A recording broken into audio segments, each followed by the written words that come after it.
فلا هادي له أشهد أن لا إله إلا الله وحده لا شريك له وأشهد أن سيدنا ونبينا وحبيبنا وشفيعنا ومولانا محمدا عبده ورسوله صلى الله عليه وعلى آله وصحبه وسلم أما بعد فقد قال الله تبارك وتعالى بعد أعوذ بالله من الشيطان الرجيم بسم الله الرحمن الرحيم إن الله اصطفى آدم ونوحا وآل إبراهيم وآل عمران على العالمين ذرية بعضها من بعض والله سميع عليم صدق الله العلي العظيم. அல்லாஹ்வின் நல்லடியார்களே, அன்பு சகோதர நண்பர்களே, பெரியவர்களே, அல்லாஹுவை பயந்து அஞ்சி தக்வா செய்து அவனால் ஏவப்பட்ட ஏவல்களை எல்லாம் எடுத்து நடக்கும்படியாகவும் வேண்டாம் என்று சொல்லப்பட்ட விளக்கப்பட்ட அத்துணை வகையான பாவங்களை விட்டும் தன்னையும் தன்னை சார்ந்தோரையும் பாதுகாத்து விலகி நடந்து கொள்ளும்படியாக முதலாவதாக எனக்கும் அப்பால் உங்களுக்கும் ஞாபகமூட்டிக் கொள்கின்றேன், வசியத்தும் செய்து கொள்கின்றேன், அன்பு கட்டளையும் பிறப்பித்துக் கொள்கின்றேன். நாங்கள் எதிர்பார்த்திருக்கக்கூடிய துல்ஹிஜ்ஜாவுடைய மாதம் எனக்கும் உங்களுக்கும் எங்களுடைய குடும்பத்தினருக்கும் எங்களை சூழ வாழக்கூடிய அனைவருக்கும் உலக முஸ்லீம்கள் முஃமின்கள் அனைவருக்கும் ஹைறுகளும் பரக்கத்துகளும் நிறைந்த துல்ஹிஜ்ஜாவாக அல்லாஹ் சுப்ஹானஹு தஆலா இந்த மாதத்தை ஆக்கி வைப்பானாக. லட்சக்கணக்கான மக்கள் அல்லாஹுடைய வீட்டை நோக்கி பயணித்துக் கொண்டிருக்கிறார்கள். அல்லாஹுடைய வீட்டை வலம் வந்து கொண்டிருக்கிறார்கள். அல்லாஹுடைய வீட்டில் தொழுகைக்காக வேண்டி காத்து நிற்கிறார்கள். அவர்கள் அனைவர்களுடைய அனைத்து வகையான அமல்களையும் அல்லாஹ் பொருந்திக் கொள்வானாக. பாதுகாப்பான ஆரோக்கியமான ஹஜ்ஜுடைய பயணத்தையும் அல்லாஹ் நசீபாக்குவானாக. அவர்களுக்கு ஏற்றுக்கொள்ளப்பட்ட ஒப்புக்கொள்ளப்பட்ட ஹஜ்ஜை முடித்துவிட்டு ஆரோக்கியமான நிலையில் நாடு திரும்புவதற்கும் அல்லாஹ் துணை புரிவானாக. யார் யாருக்கெல்லாம் இதுவரையில் அந்த பாக்கியம் கிடைக்கவில்லையோ அவர்களுக்கெல்லாம் அந்த பாக்கியம் கண்ணியமான முறையில் கிடைக்க வேண்டும், கண்ணியமான முறையில் அடைந்து கொள்வதற்கு அல்லாஹ் சுப்ஹானஹு தஆலா அவர்களுக்கு துணை புரிய வேண்டும் என்று நாம் அனைவரும் ஒருவரை ஒருவர் வேண்டிக் கொண்டு அல்லாஹ்விடத்தில் பிரார்த்தனை செய்து கொள்வோம். அன்புக்குரிய நண்பர்களே, சகோதரர்களே, பெரியார்களே, ஹஜ்ஜுடைய மாதம் வந்துவிட்டால் ஹதரத் இப்ராஹிம் அலைஹி ஸலாத்து வஸ்ஸலாம் அவர்களை பற்றியும் அவர்களுடைய குடும்பத்தை பற்றியும் பேசாமல் இருக்க முடியாது. அவர்களுடைய வாழ்க்கை வரலாறு குர்ஆனில் மிக தெளிவாக துல்லியமாக இப்ராஹிம் அலைஹி ஸலாத்து வஸ்ஸலாம் அவர்கள் பிறந்து ஒரு குழந்தையாக, ஒரு சிறு குழந்தையாக வீட்டுக்குள்ளே வாடும் பொழுது எப்படி இருந்தார்கள், சமூகத்துக்கு வந்து எப்படி வாழ்ந்தார்கள், ஒரு தகப்பனுக்கும் மைந்தனுக்கும் இடையில் இருந்த உறவு எப்படி இருந்தது, ஒரு மகனுக்கும் பாப்பாவுக்கும் இடையில் இருந்த உறவை எப்படி அவர்கள் செய்து கொண்டார்கள், இரண்டு மனைவிமார்கள் இரண்டு பேருக்கு மத்தியில் எப்படி வாழ்ந்தார்கள், அவருடைய மனைவிமார்கள் எப்படிப்பட்டவர்கள், இப்படியாக ஹதரத் இப்ராஹிம் அலைஹி ஸலாத்து வஸ்ஸலாமுடைய வரலாறு மிக அழகாக குர்ஆனில் பேசப்பட்ட ஒரு வரலாறு. முழு வரலாறையும் படிப்பதாக இருந்தால் கிட்டத்தட்ட பல மாதங்கள் தேவைப்படும். குர்ஆன் தொட்டிக்காட்டி விட்டு போனாலும் ஸல்லல்லாஹு அலைஹி வஸல்லம் அவைகளை மிக விலாவாரியாக ஹதரத் இப்ராஹிம் அலைஹி ஸலாத்து வஸ்ஸலாமுடைய வாழ்க்கை வரலாறை பேசினார்கள். ஏனென்றால் ஹதரத் இப்ராஹிம் அலைஹி ஸலாத்து வஸ்ஸலாமுடைய பரம்பரையில் தோன்றியவர்கள் தான் ஹதரத் சையதுல் கௌனைன் தாஜுல் மதீனா முஹம்மதுர் ரசூலுல்லாஹி ஸல்லல்லாஹு அலைஹி வஸல்லம். இப்ராஹிம் அலைஹி ஸலாத்து வஸ்ஸலாம் அவர்களின் மீது கொண்ட முஹப்பத்தின் காரணமாக தனக்கு கிடைத்த ஒரு குழந்தைக்கு பெயரும் இப்ராஹிம் என்று பெயர் வைத்தார்கள். என்னுடைய வாப்பாவுடைய பெயரை என்னுடைய குழந்தைக்கு வைக்குகிறேன் என்று சொல்லி ஹதரத் ரசூலுல்லாஹி ஸல்லல்லாஹு அலைஹி வஸல்லம் தன்னுடைய அருமை மகனார் இப்ராஹிமுக்கு இப்ராஹிம் என்று பெயர் சூட்டினார்கள். அன்புக்குரிய நண்பர்களே, சகோதரர்களே, பெரியவர்களே, குர்ஆனை பொறுத்தவரையில் குர்ஆன் எங்களுக்கு வழிகாட்டுகிறது. குர்ஆன் எங்களுக்கு வழிகாட்டுகிறது. ஆனாலும் நாங்கள் அதனை ஓதுவதற்குரிய ஒரு வேத நூலாக மட்டும் ஆக்கிக் கொண்டிருக்கின்றோம். முஸ்லிம் சமூகத்தை பார்க்கும் பொழுது அதுதான் மிக கவலையாக இருக்கிறது. வழிகாட்டியாக வந்த, எங்களை நெறிப்படுத்த வந்த, எங்களுக்கு ஹிதாயத்தை சொல்லித்தர வந்த குர்ஆனை நாங்கள் ஓதுவதற்குரிய ஒரு புத்தகமாக, ஒரு வேத நூலாக மட்டும் ஆக்கிக் கொண்டிருக்கின்றோம். குர்ஆன் என்ன சொல்லுகிறது? குர்ஆன் என்ன சொல்லுகிறது? உலகத்தில் வாழக்கூடிய முஸ்லீம் ஜனத்தொகை எடுத்துக்கொண்டால் அதில் 5% கூட குர்ஆன் என்ன சொல்லுகிறது என்பதை புரிந்து கொள்ள மாட்டார்கள். ஆனால் 80% மக்களுக்கு குர்ஆனை ஓதத் தெரியும். நிச்சயமாக நன்மைகள் கிடைக்கும். நிச்சயமாக நன்மைகள் கிடைக்கும். ஒவ்வொரு எழுத்துக்கும் நன்மைகள் இருக்கிறது. ஓதக்கூடிய ஒவ்வொரு எழுத்துக்கும் நன்மைகள் இருக்கிறது. ஆனால் ஓதுவதற்காக வேண்டி மட்டும் தரப்பட்டதல்ல குர்ஆன். குர்ஆன் தரப்பட்டது அஃபலா யததப்பரூனல் குர்ஆன், நீங்கள் குர்ஆனை கொஞ்சம் ஆய்வு செய்ய மாட்டீர்களா? சிந்திக்க மாட்டீர்களா? படிக்க மாட்டீர்களா? இக்ரா பிஸ்மி ரப்பிக்கல்லதீ ஹலக், உன்னை படைத்த ரப்புடைய திருநாமத்தை ஓதி சொல்லி இதை படியுங்கள், இதை வாசித்து பாருங்கள். அல்லாஹ் இதில் என்ன சொல்லுகிறான்? எங்களுடைய வாழ்க்கைக்கு தேவையான அனைத்தையும் சொல்லுகிறான். இங்க குர்ஆனை பற்றி பார்க்கும் பொழுது குர்ஆன்ல காண மாட்டீங்க ஒரு விடயத்தை, சட்டதிட்டங்களை காண மாட்டீர்கள். இது கூடும், இது கூடாது, இது ஹராம், இது ஹலால், இப்படியாக சொல்லப்பட்ட மசாலாக்கள், இப்படியாக சொல்லப்பட்ட விடயங்கள் குர்ஆனில் மிக குறைவு. சட்டத்தை கொண்டு மனிதர்களை திருத்த முடியாது. சட்டம் சொல்லுவது கொண்டு மனிதர்களுடைய வாழ்க்கையில் மாற்றங்களை கொண்டு வர முடியாது. சட்டங்களை சொல்லுவதனூடாக மக்கள் மார்க்கத்தை புரிந்து கொள்ள மாட்டார்கள். சுப்ஹானல்லாஹ். சட்டமாக பேசுவதை விடவும் சட்டம் சொல்லப்பட்டிருக்கிறது. அனந்தர சொத்தினுடைய சட்டம், கடன் கொடுக்க வேண்டிய சட்டம், ஜகாத்து கொடுக்கும் பொழுது யாருக்கு பங்கு வைக்கப்பட வேண்டும் என்ற சட்டம், வாழ்க்கையில் மஹரம் பேண வேண்டும் என்றால் எப்படி மஹரம் பேண வேண்டும், யாருக்கு யாரு மஹரம், இப்படியாக குர்ஆன் சட்டதிட்டங்களை பேசி இருக்கிறது. ஆனால் அதைவிட கூடுதலாக பேசியது என்ன தெரியுமா? அன்புக்குரிய நண்பர்களே, சகோதரர்களே, உபமானங்கள், உதாரணங்கள் சொல்லியிருக்கிற அல்லாஹ் சுப்ஹானஹு வ தஆலா. மௌத்துக்கு பிறகு எங்களுக்கு ஒரு வாழ்க்கை இருக்கிறது. நாங்கள் எழுப்பாட்டப்படுவோம். எப்படி எழுப்பாட்டப்படுவோம்? வஆயத்துல் லஹுல் அர்துல் மைத்தா, செத்து மடிந்து கிடக்கக்கூடிய பூமியை நாங்கள் எப்படி உயிர்ப்பிக்கின்றோமோ இதே போன்று செத்து மடிந்து மண்ணறைக்குள்ளே வாழ்ந்து கொண்டிருக்கக்கூடிய மனிதனையும் நாங்கள் உயிர்ப்பிப்போம். அல்லாஹ் சுப்ஹானஹு வ தஆலா சில விடயங்களை, உதாரணங்களை சொல்லி, உபமானங்களை சொல்லி, வலில்லாஹில் மஸலுல் அஅலா, அல்லாஹ்வுக்குத்தான் மிகவும் அழகான உதாரணம் சொல்ல முடியும். குர்ஆன் பல வகையான உதாரணங்களை சொல்லி இருக்கிறது. உதாரணங்களின் ஊடாக அல்லாஹ் சுப்ஹானஹு வ தஆலா எங்களுக்கு உண்மையை சொல்ல விரும்புகிறான், உண்மையை போதிக்க விரும்புகின்றான். அதைவிட முக்கியமாக அதிகமாக குர்ஆனில் இருக்கக்கூடிய ஒன்றுதான் குர்ஆன் படிப்பினைக்குரிய பாடங்களை சொல்லி எங்களுக்கு பாடம் சொல்லி தருகிறது. 25 நபிமார்களுடைய வரலாறு, அதற்கு மேல ஹிதுர் அலைஹிஸ்ஸலாத்துடைய வரலாறு, துல்கர்னைனுடைய வரலாறு, இப்படியாக நீங்கள் குர்ஆனை பற்றி பார்க்கும் பொழுது ஒவ்வொரு சூறாவிலும் பல வகையான வரலாறுகளை அல்லாஹ் சுப்ஹானஹு வ தஆலா சொல்லி இருக்கிறான். ஏனென்றால் வரலாறுகளின் ஊடாக பாடம் படிப்பது மிகவும் லேசி. வரலாறுகளின் ஊடாக ஒன்றை புரிந்து கொள்வது மிகவும் லேசி. சுப்ஹானல்லாஹ். இன்றைக்கு இருக்கக்கூடிய எஜுகேஷன், அதாவது கல்வியினுடைய முறையை பார்த்தாலும் கூட எல்லாமே கேஸ் ஸ்டடிஸ் தான். இதற்கு முன்னால் நடந்த ஒன்றை வைத்து நாங்கள் எப்படி பாடம் படித்துக் கொள்ள முடியும்? அஸ்ஸஈது மன் உஇல பிகைரிஹி, ஸல்லல்லாஹு அலைஹி வஸல்லம் மிக தெளிவாக சொன்னார்கள். உண்மையான புத்திசாலி யார் தெரியுமா? எங்களுக்கு முன்னால் வாழ்ந்தவர்கள் மற்றவர்களை பார்த்து பாடம் படித்துக் கொள்வது. இவர் நல்லவராக இருக்கிறார், அதற்கு காரணம் என்ன? இவர் கெட்டு போய்விட்டார், அதற்கு காரணம் என்ன? இவர் லொஸ்டாகி விட்டார், அதற்கு காரணம் என்ன?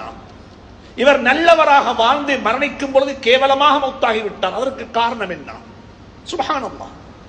அஸ்ஸஈது மன் உஇல பிகைரிஹி, மற்றவர்களை பார்த்து வாழ்க்கையில் பாடம் படித்துக் கொள்ள முடியும் என்றால் அதுதான் நல்ல பாடம், நல்ல புத்தி என்று சொல்லி ஸல்லல்லாஹு அலைஹி வஸல்லம் சொல்லி தந்தார்கள். அந்த அடிப்படையில் தான் குர்ஆனில் அல்லாஹ் சுப்ஹானஹு வ தஆலா எங்களுக்கு சொல்லித்தரக்கூடிய பாடங்களில் மிக முக்கியமான ஒரு பாடம் தான் இப்ராஹிம் அலைஹிஸ்ஸலாத்து வஸ்ஸலாம் அவர்களுடைய குடும்ப வாழ்க்கை. அவருடைய குடும்ப வாழ்க்கை. இந்த சபையில் இந்த ஜும்மாவில் வீட்டிருக்கக்கூடிய அனைவருக்கும் ஒரு குடும்பம் இருக்கிறது, ஒரு குடும்பம் இருக்கிறது.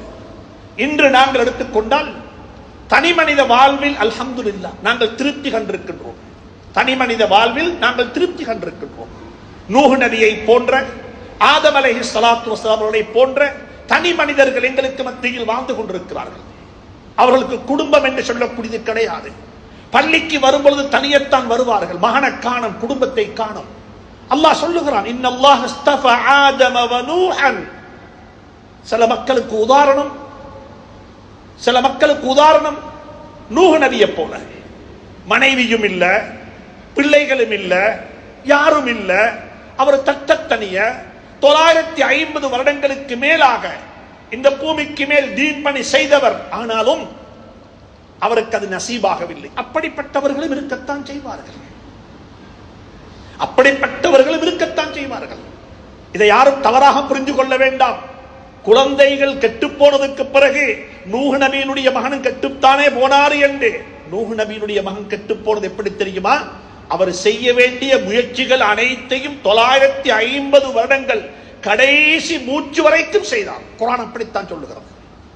வாப்ப செய்ய வேண்டிய முயற்சிகளை, வாப்ப செய்ய வேண்டிய பணியை, வாப்பாவினுடைய கடமையை நூஹ் நபி அலைஹிஸ்ஸலாத்து வஸ்ஸலாம் அவர்கள் கடைசி மூச்சு வரைக்கும் செய்தார்கள். ஆனால் அதற்கு பிறகு அல்லாஹ் நாடவில்லை. அதைத்தான் குர்ஆன் சொல்லுகிறது. நூஹ் நபி அலைஹிஸ்ஸலாத்து வஸ்ஸலாம் அவர்கள் கப்பலில் இருக்கிறார்கள். மகன் தண்ணீல தாண்டு கொண்டிருக்கிறான். அவனுடைய தொண்டை வரைக்கும் தண்ணி வந்து விட்டது, தாண்டு கொண்டிருக்கிறான். அந்த கட்டத்திலும் சொன்னார்கள், யா புனையர் கப் மஅனா, அன்புக்கும் பண்புக்கும் பாசத்துக்கும் உரியவனே, இப்பயாவது வந்து சேருவாப்பா. அந்த கட்டம் வரைக்கும் முயற்சி செய்தார். அந்த கட்டம் வரைக்கும் முயற்சி செய்துவிட்டு, என்னுடைய குழந்தைகள் எனக்கு வழிபடவில்லை என்றால் சொல்லிக்கொள்ள முடியும், நூஹ் நபிக்கும் அவருடைய மகன் வாய்க்கவில்லை தானே என்று சொல்லிக் கொள்வது பொருத்தம். எந்த முயற்சியும் செய்யாமல், மார்க்கத்தினுடைய வாடையை கூட காட்டிக் கொடுக்காமல், அவருடைய சிறு பிராயத்தில் ஆத்மீகம் என்பதை அவருக்கு காட்டிக் கொடுக்காமல் தாண்டோண்டித்தனமாக வளர்த்துவிட்டு கெட்டு போனதற்கு பிறகு, உங்களுக்கு ஞானம் வந்ததற்கு பிறகு குழந்தைகளுக்காக வேண்டி அழுது விட்டு நீங்கள் சொல்லக்கூடாது, நூஹ் நபியினுடைய மகனுக்கு உதாரணம் என்று சொல்லி நீங்கள் உங்களுக்கு உதாரணமாக ஆக்கிக் கொள்ளக்கூடாது. ஆனால் அல்லாஹ் சுப்ஹானஹு தஆலா தனி மனிதனுடைய வாழ்வுக்கு ஆதம் அலைஹிஸ்ஸலாத்து வஸ்ஸலாம் அவர்களையும் நூஹ் நபியையும் உதாரணமாக காட்டிவிட்டு குடும்ப வாழ்க்கைக்கு உதாரணமாக 2 வரலாறு சொல்லுகிறான். இன்னல்லாஹ் அஸ்தஃபா ஆதம வ நூஹன் வஆல இப்ராஹீம வஆல இம்ரான். இப்ராஹிமுடைய குடும்பம், அல்லாஹ் எனக்கும் உங்களுக்கும் அந்த பாக்கியத்தை நசீபாக்குவானாக, அந்த குடும்பத்தை தந்தருள்வானாக. இப்ராஹிம் அலைஹிஸ்ஸலாத்து வஸ்ஸலாமுடைய குடும்பம். ஆல இம்ரான், இம்ரானுடைய குடும்பம். குர்ஆன் ஒரு சூரா இருக்கு, சூரா ஆல இம்ரான். இம்ரானுடைய குடும்பம், அந்த குடும்பத்தையும் அல்லாஹ் குர்ஆனில் பேசி இருக்கிறான். அந்த குடும்பம் எப்படிப்பட்ட குடும்பம், அந்த குடும்பத்தில் பிறந்தவர்கள் யார், அந்த குடும்பத்தினுடைய தலைவி யாரு, அவளுடைய பிரார்த்தனைகள் எப்படி இருந்தது. அன்பு தாய்மார்களே, சகோதரர்களே, உங்களுக்காக வேண்டி உங்களை பற்றி பேசக்கூடிய சூரா இது, கணவனை பற்றி பேசக்கூடிய சூறாவல்ல. இப்ராஹிம் அலைஹிஸ்ஸலாத்துடைய வரலாறை பற்றி பேசும் பொழுது ஒரு தகப்பனை வைத்த அந்த சூரா, அந்த வரலாறை அல்லாஹ் பேசுகிறான். ஆல இம்ரானுடைய வரலாறை பேசும் பொழுது இம்ரானை பற்றி வைத்து பேசவில்லை, இம்ரானுடைய மனைவியை வைத்து அல்லாஹ் பேசுகிறான். எனவே ஒரு குடும்பத்துக்கு தலைவனாக, தலைவியாக ஒரு ஆண் ஒரு பெண் இருக்கலாம். ஒரு பெண்ணை கொண்டு ஒரு குடும்பம் நெறிப்படுத்தப்படலாம். ஒரு பெண்ணை கொண்டு ஒரு குடும்பத்தினுடைய தலையெழுத்து நல்லதாக எழுதப்படலாம் என்பதற்கு உதாரணமாக, உபமானமாக அல்லாஹ் சுப்ஹானஹு தஆலா சூரா ஆல இம்ரானில் இம்ரானுடைய குடும்பம், அந்த குடும்பத்தில் பிறந்தவர்கள் தான் ஈசா அலைஹிஸ்ஸலாத்து வஸ்ஸலாம் அவர்கள், மரியம் அலைஹிஸ்ஸலாத்து வஸ்ஸலாம் அவர்கள், ஜக்கரியா அலைஹிஸ்ஸலாத்து வஸ்ஸலாம் அவர்கள், யஹ்யா அலைஹிஸ்ஸலாத்து வஸ்ஸலாம் அவர்கள். இவர்கள் அனைவரும் அந்த இம்ரானுடைய வம்சத்தில் குடும்பத்தில் பிறந்தவர்கள். அதை பற்றி தனியாக குர்ஆன் கரைத்திருக்கிறது. இப்ராஹிம் அலைஹிஸ்ஸலாத்துடைய குடும்பம், அவருடைய குடும்ப வாழ்க்கை ஆச்சரியமான குடும்ப வாழ்க்கை. எனக்கு உங்களுக்கு உதாரணம். சூஃபியாக்களிடத்தில் ஒரு தத்துவம் இருக்கிறது. இஸ்தகிம் அன்த யஸ்தகீமு பிக கைருக் வலா யஸ்தகீமு ظில்லு வல் ஊது அஅவஜ். ஒவ்வொரு தகப்பனையும் பார்த்து சூஃபியாக்கள் பேசக்கூடிய பேச்சு இது. என்ன சொல்லுகிறார்? இஸ்தகிம் அன்த, நீ முதலாவது நேராக நில்லு. உன்னை பின்துயரக்கூடியவர்கள் உன்னை பார்த்து நேராக நிற்பார்கள். இஸ்தகிம் அன்த, நீ நேராக நில்லு. உன்னை பின்துயரக்கூடியவர்கள் உன்னை பார்த்து நேராக நின்று கொள்வார்கள். கைஃப யஸ்தகீமு ظில், எப்படி நிழல் நேராக இருக்க முடியும்? குச்சி வளைவாக இருந்தால். குச்சி வளைவாக இருந்தால் நிழல் எப்படி நேராக இருக்க முடியும்? ஒவ்வொரு குழந்தையும் தன்னுடைய தாய் தந்தையினுடைய நிழல், தாய் தந்தையினுடைய ஷெடோ, தாய் தந்தையினுடைய நிழலாகத்தான் அல்லாஹ் அவர்களை ஆக்கி வைத்திருக்கிறார். அதைத்தான் சூஃபியாக்கள் சொல்லுகிறார்கள். கைஃப யஸ்தகீமு ظில்லு, எப்படி வாப்பா நிழல் நேராக இருக்க முடியும்? வல் ஊது அஅவஜ், கம்பு குச்சி வளைவாக இருந்தால். என்னுடைய கையில் இருக்கக்கூடிய இந்த அசா இது வளைவாக இருந்தால் இதனுடைய நிழலும் வளைவாகத்தானே இருக்க வேண்டும். வாப்பா உம்மா குடும்பம் தாயும் தந்தையும் வளைவானவர்களாக இருந்தால் பிறக்கக்கூடிய குழந்தைகள் நேராக இருக்க முடியுமா? பிறக்கக்கூடிய குழந்தைகள் நேராக இருக்க முடியுமா? ஒரு ஆலிமிடத்தில் கேட்கப்பட்டது. இந்த காலகட்டத்தில் இமாம் புகாரி, இமாம் முஸ்லிம், இமாம் திருமிதி, இமாம் ஷாஃபிஈ ரஹ்மத்துல்லாஹி அலைஹி போன்ற உலமாக்கள் இமாம்கள் பிறக்க மாட்டார்களா என்று கேட்கப்பட்டது. அதற்கு அவர் என்ன தெரியுமா பதில் சொன்னாரு? அப்படிப்பட்டவர்கள் பிறப்பதற்குரிய பெற்றோர்கள் இந்த பூமிக்கு மேல் இல்லை என்று சொன்னார்கள். அப்படிப்பட்ட குழந்தைகளை பெற்றெடுப்பதற்குரிய பெற்றோர்கள் பூமிக்கு மேலே இல்லை. அப்படிப்பட்ட பெற்றோர்கள் வந்துவிட்டால், பெற்றோர்கள் இருப்பார்கள் என்றிருந்தால் அப்படிப்பட்ட இமாம்கள் இன்றும் பிறக்கலாம். இமாம் ஷாஃபி ரஹ்மத்துல்லாஹி அலைஹி மக்காவுடைய மக்காவாசி. ஆனால் அவருடைய தகப்பனார் வறுமையின் காரணமாக இன்று பலத்த தாக்குதலுக்குள்ளாக இருக்கக்கூடிய கஸ்ஸா இந்த பிரதேசத்துக்கு குடியேறினார்கள். வயிற்றில் குழந்தை, மனைவியை அழைத்துக் கொண்டு மக்காவிலிருந்து கஸ்ஸா பலஸ்தீனுக்கு போய் குடியேறிவிட்டார்கள். பலஸ்தீனத்துக்கு போய் சேர்வதற்கு முன்னாலேயே அல்லது சேர்ந்த உடனேயே அவர்கள் வஃபாத்தாகி விட்டார்கள். இமாம் ஷாஃபி ரஹ்மத்துல்லாஹி அலைஹி அனாதையாக பிறந்தார்கள். தாய் எப்படிப்பட்ட ஒரு தாய், என்ன கனவு கண்டால், எப்படிப்பட்ட நேர்ச்சைகள் செய்தால், எப்படிப்பட்ட ஒரு உன்னதமான ஒரு தாயாக அந்த தாய் இருந்தால் வரலாறுகளை படித்து பாருங்கள். வரலாறு பாடம் சொல்லித்தரும். வரலாறு பாடம் சொல்லித்தரும். இமாம் ஷாஃபி பிறக்க வேண்டும் என்றிருந்தால் இமாம் ஷாஃபியினுடைய தாயை போன்ற தாய் முதலாவது பிறக்க வேண்டும். இமாம் புகாரி பிறக்க வேண்டும் என்றிருந்தால் இமாம் புகாரினுடைய தாயை போன்ற தாய் பிறக்க வேண்டும். வரலாறுகள் சொல்லுகிறது. இமாம் புகார் ரஹ்மத்துல்லாஹி அலைஹி பிறக்கும் பொழுது 2 கண்ணுடைய பார்வைகளையும் இழந்த நிலையில் தான் பிறந்தார்கள். குருடனாக பிறந்தார்கள். பார்வை இல்லை. தாயினுடைய துஆ, தாயினுடைய விடா முயற்சி, தாயினுடைய பாசிட்டிவான நேர்மறையான போக்கு, சுப்ஹானல்லாஹ், குழந்தையினுடைய பார்வை திருப்பி கிடைத்து விட்டது. குழந்தையினுடைய பார்வை திருப்பி கிடைத்து விட்டது. கிதாபுகளில் இருக்கிறது. தாய்மார்களின் ஊடாக வளர்க்கப்பட்ட இமாம்கள் என்று சொல்லி ஒரு பட்டியலே இருக்கிறது. அவர்கள் பெற்றோரை காணவில்லை. இமாம் அஹ்மத் இப்னு ஹம்பல் ரஹ்மத்துல்லாஹி அலைஹி, இமாம் ஷாஃபி ரஹ்மத்துல்லாஹி அலைஹி, இமாம் இப்னு ஹஜர் ரஹ்மத்துல்லாஹி அலைஹி, இப்படிப்பட்ட இமாம்கள் இவர்களை வளர்த்தெடுத்தவர்கள் தாய்மார்கள். எனவே தாய் குலம் என்பது ஒரு லேசான குலம் அல்ல.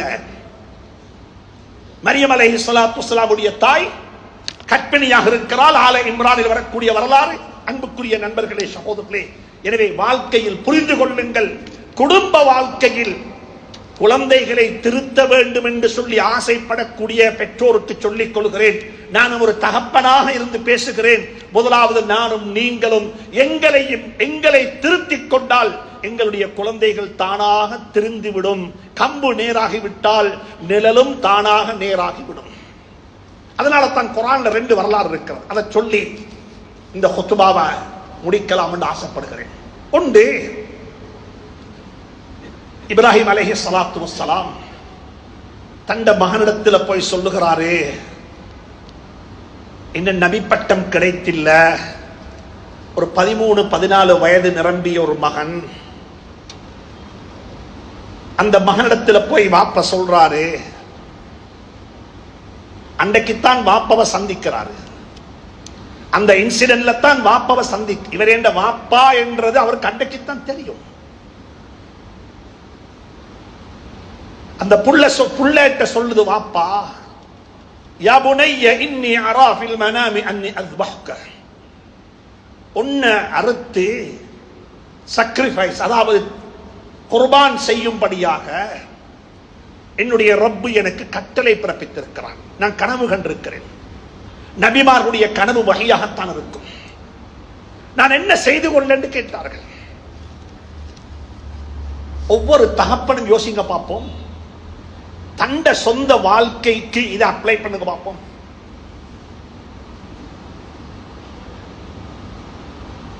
என்னோட புள்ள கேட்ட ஒன்றை எனக்கு வாங்கி கொடுக்க ஏழாண்டு சொல்லி சூசைட் பண்ணிக்கொண்டு எத்தனை பெற்றோர் இருக்கிறாங்க இந்த நாட்டில். இந்த புள்ள கேட்டுச்சுது, எனக்கு இதை வாங்கி கொடுக்க இயலாது, நான் வறுமையில இருக்கிறேன். புள்ள கேட்டதுக்கு பிறகு அதை கொடுக்கலட்டி நான் வாழ்ந்து என்ன பிரயோசனம் என்று தண்ட வாழ்க்கையை மாய்த்து கொண்ட பெற்றோர்கள் வாழக்கூடிய பூமி இது. இப்ராஹிம் அலைஹிஸ்ஸலாம் போய் கேட்கிறாங்க மகனிடத்துல, மகனே, ஒன்னு அறுத்து குர்பான் செய்யும்படியாக ரப்பு எனக்கு கட்டளை பிறப்பித்திருக்கிறான் வஹீத் கனவின் வழியாக, நான் என்ன செய்ய என்று கேட்டார்கள். அந்த புள்ள என்ன தெரியுமா சொல்லிச்சது? யா அபதி ஃஅல் மா துஅமர், பாப்பா சொல்லப்பட்டதை செய்து முடித்து விடுங்களேன். இதுக்கு என்னத்துக்கு ஒரு மஷூரா ஆலோசனை? நாளை கியாமத்தில் சந்திப்போமே. ஒவ்வொரு பெற்றோரும் நானும் யோசிக்க வேண்டும். ஒரு 13-14 வயதுடைய ஒரு குழந்தை இதை சொல்லுவதாக இருந்தா, இது இந்த பிள்ளையினுடைய தலையில எங்கேயோ ஒரு இடத்துல ரெக்கார்ட் ஆகித்தான் இருக்குது. நான் உங்களிடத்தில் பேசுவதாக இருந்தா, எந்த ஒன்றை பேசுவதாக இருந்தாலும் அது சுயமாக வராது, அது மூளையில பதிவாகத்தான் இருக்கும். ஒன்றை வாசித்து படித்து கேட்டு அந்த தலையில ரெக்கார்ட் பண்ணித்தான் வாயால பேச முடியும். ஆங்கிலம் பேசுறோம் என்று ஆங்கிலம் தலையில ரெக்கார்டா இருக்குது.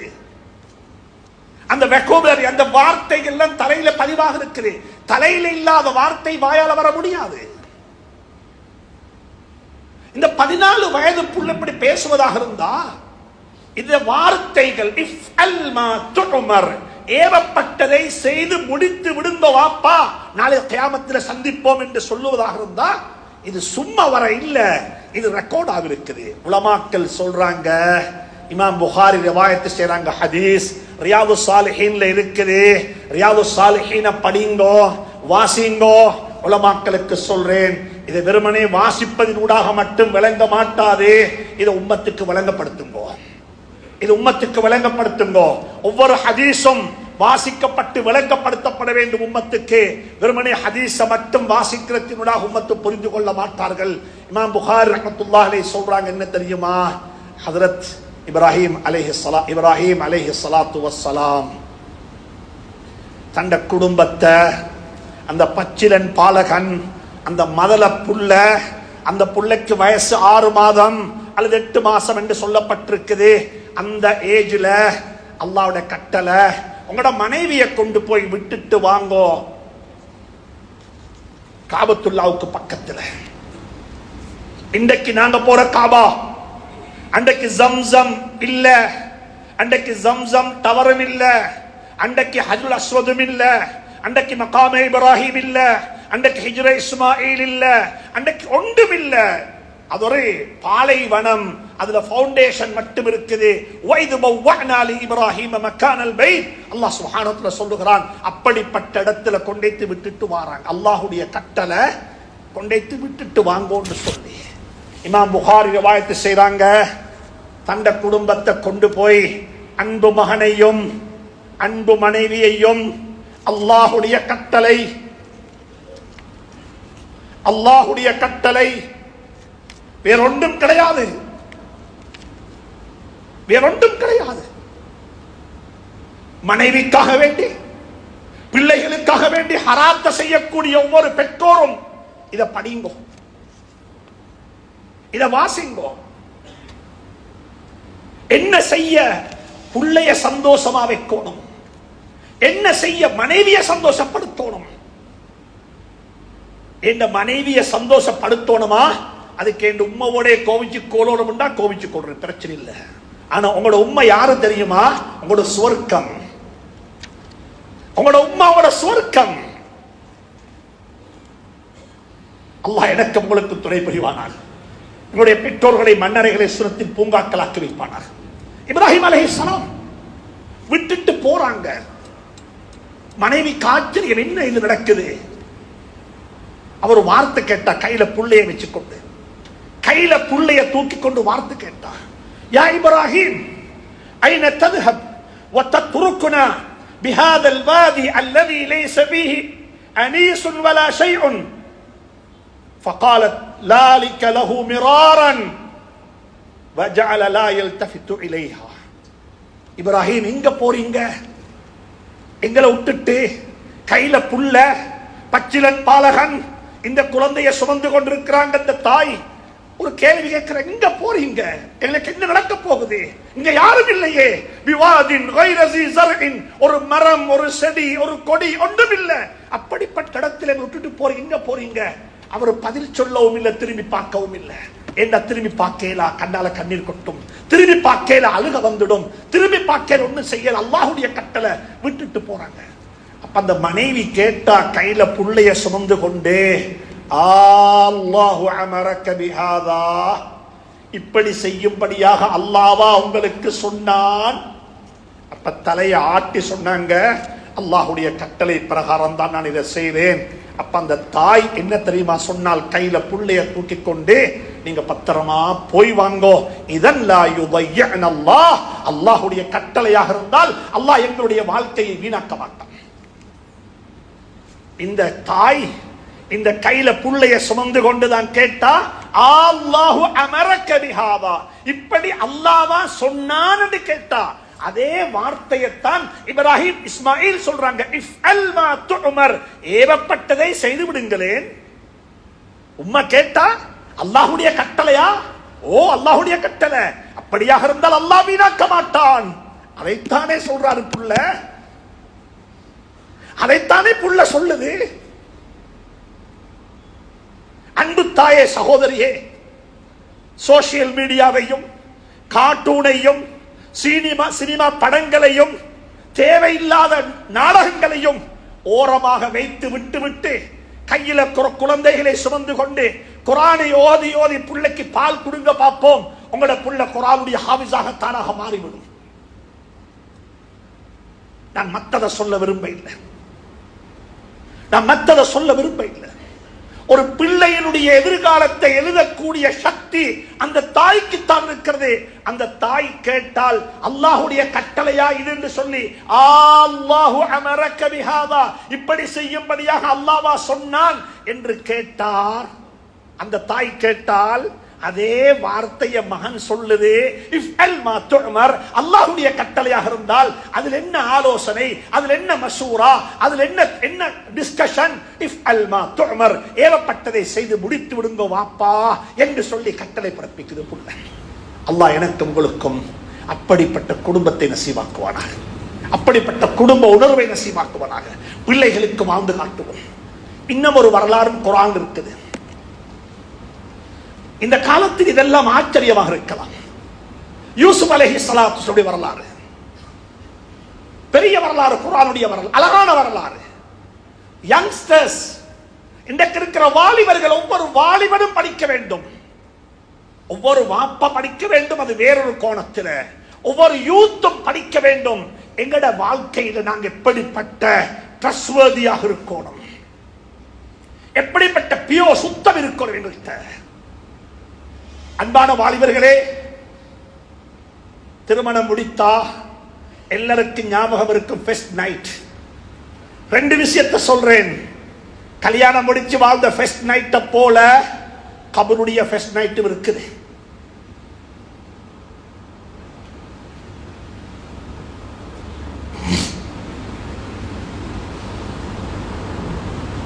திருமணம் முடித்து வந்து முதலாவது மனைவியை சந்தித்த நாள் ஞாபகத்தில் இருக்கிறது போல அதுக்கு நாங்க ஃபர்ஸ்ட் நைட் என்று சொல்றோம். அதே போல ஃபர்ஸ்ட் நைட் கபர்ல இருக்குது. அல்லாஹ் அந்த நாளை நல்ல நாளாக்கி வைப்பானாக. ஆனால் நானும் நீங்களும் திருமணம் முடித்து மனைவியை சந்திக்கிறனால ஃபர்ஸ்ட் நைட் என்று சொல்லலாம். ஆனா எல்லாருக்கும் அது ஃபர்ஸ்ட் நைட் அல்ல. அது எல்லாருக்கும் ஃபர்ஸ்ட் நைட் அல்ல. ஃபர்ஸ்ட் நைட் யாருக்கு தெரியுமா? அன்றைக்குத்தான் வாழ்க்கையில முதல் தடவையாக ஒரு பெண்ணை தொட்டு பார்க்கிறேன் என்று இருந்தால் அது முதல் நைட்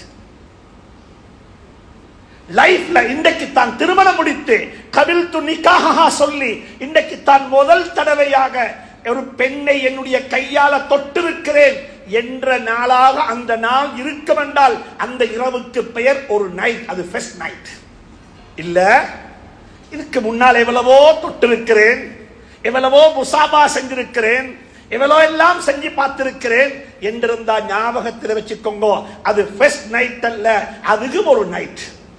அல்லாஹ் சுப்ஹானஹு தஆலா எங்களுடைய வாலிபர்களுக்கு அந்த பியோவை நசீபாக்குவானாக, அந்த சுத்தத்தை நசீபாக்குவானாக. இங்க வாங்கிப்ப வாலிபர்களை குறை சொல்ல வானம்.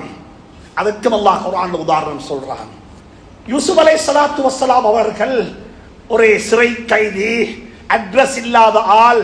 அவருடைய வாப்பெங்க, அவருடைய குடும்பம் எங்க, அவருக்கு ஒன்றுமே தெரியா. கிணத்தில இருந்து எடுக்கப்பட்டவரு அரண்மனைக்குள்ள வாழ்ந்தாரு.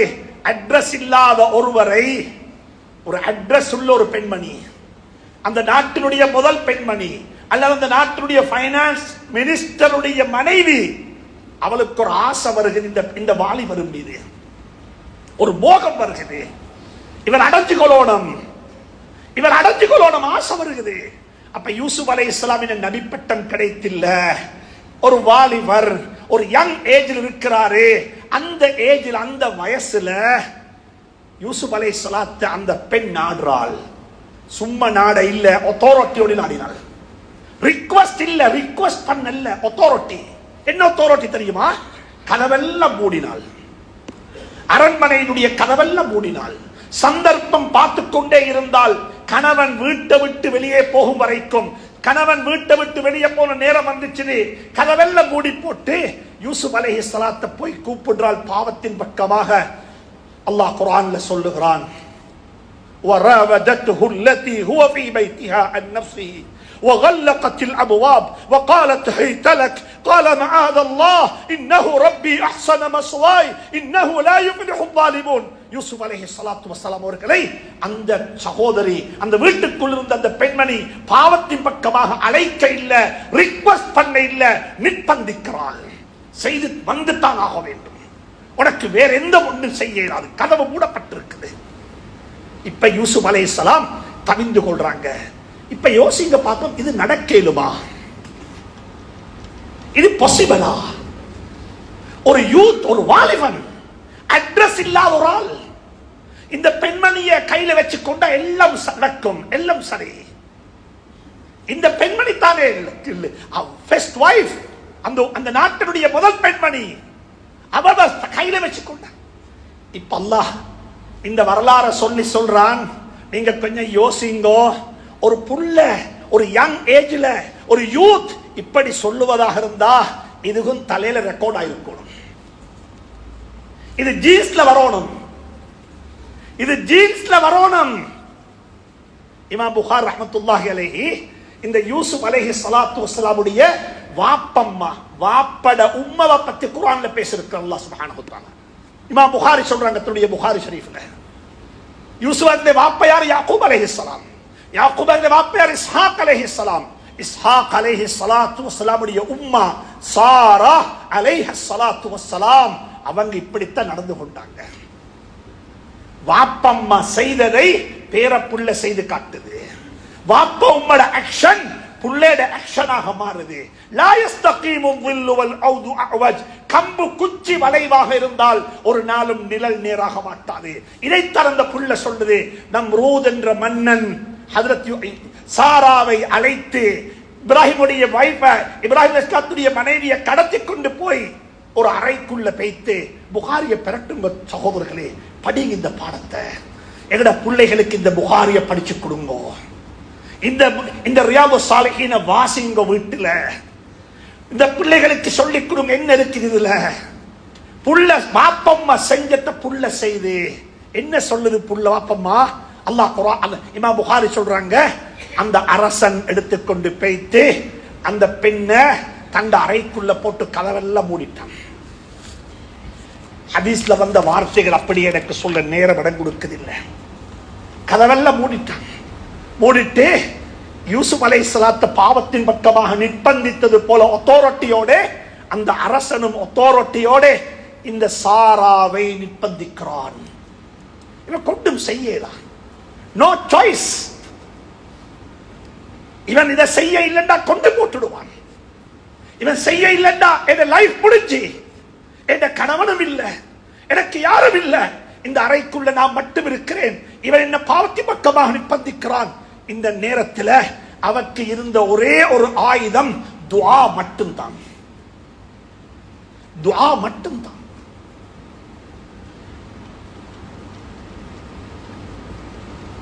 அந்த பெண்மணி என்ன தெரியுமா சொன்னா?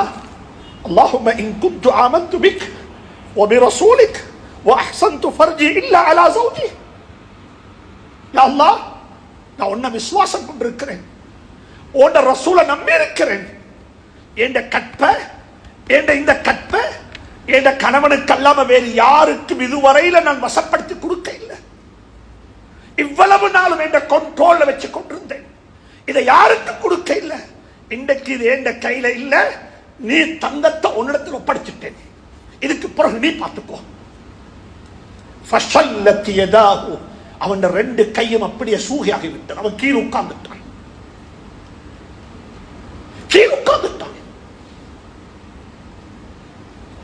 இந்த வாப்பம்மட பரம்பரையில பிறந்தவர் தான் யூசுப் அலைஹிஸ்ஸலாத்து வஸ்ஸலாம். அன்புக்குரிய நண்பர்களே, சகோதரர்களே, பிள்ளைகளுக்கு வாழ்க்கையை வாழ்ந்து காட்டுங்கள். பிள்ளைகளுக்கு வாழ்க்கையை வாழ்ந்து காட்டுங்கள். இப்ராஹிம் அலைஹிஸ்ஸலாம் சொல்லித்தார பாடம் அதுதான். ஹஜ்ஜுக்கு போறீங்களா? சுப்ஹானல்லாஹ், பிள்ளைய விட்டுட்டு கையில் எடுத்துக்கொண்டு போறோம். வீடியோ கால், கையில வீடியோ கால், கையில வீட்டுல சிசிடிவி கேமராவை போட்டு அந்த ஆப்பை லோட் பண்ணி வச்சிருக்கிறோம் போன்ல. ஹரத்தில் இருந்து கொண்டு வீட்டு தான் பார்க்கிறோம். எங்கட ஹஜ்ஜில இப்ராஹிமுடைய உணர்வு எங்க இருக்க போகுது? எங்கட ஹஜ்ஜில இப்ராஹிமுடைய உணர்வு அலைஹிஸ்ஸலாத்து வஸ்ஸலாமுடைய உணர்வு எங்க இருக்க போகுது? அல்லாஹ் எனக்கும் உங்களுக்கும் துணை புரிவானாக, தௌஃபீக் செய்வானாக. எனவே அன்புக்குரிய நண்பர்களே, சகோதரர்களே, அல்லாஹ் சுப்ஹானஹு தஆலா இந்த விடயத்தை விளங்கி அறிந்து செயல்பட எனக்கும் உங்களுக்கும் துணை புரிவானாக. லா யஸ்தகீமு ظில்லு வல் ஊது அஅவஜ். கம்பு வளைவாக இருந்தால் ஒருபோதும் நிழல் நேராக இருக்க மாட்டாது. அல்லாஹ் என்னையும் உங்களையும் நேராக்கி வைப்பானாக. என்னுடைய குழந்தைகள், என்னுடைய மனைவி மக்கள் தானாக நேராகி விடுவார்கள். அந்த பாக்கியத்தை அல்லாஹ் நம் அனைவருக்கும் நசீபாக்குவானாக. அல்ஹம்துலில்லாஹ், அல்ஹம்துலில்லாஹி அலா மன் லா